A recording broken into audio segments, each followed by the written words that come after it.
still on the same issue, your father, Dr. Farooq Abdullah, still has probably very good relationship with the TDP.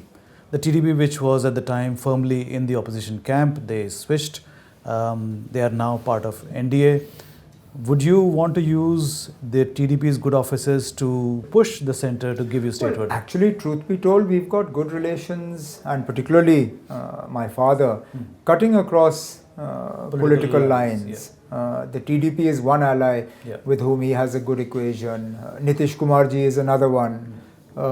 Similarly, there are other allies of the BJP with whom we've had a good understanding in the past.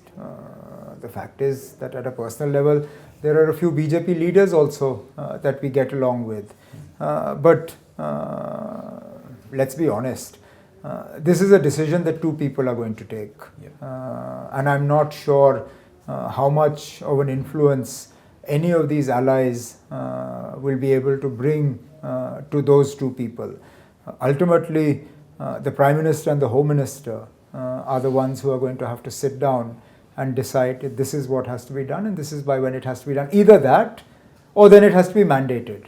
The truth is, whether anybody in the BJP or the Government of India is ready to agree with me or not, Jammu and Kashmir would not have had elections if the Supreme Court had not ordered them, and ordered them with a definite time frame. The fact that these elections finished within a day of the timeline mandated by the Supreme Court tells you something, because otherwise, why didn't we have elections before this?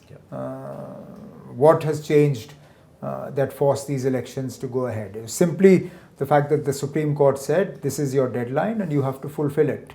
Unfortunately, and this is a matter of great regret for us, on the statehood question, the Supreme Court was more vague than I would have liked them to be.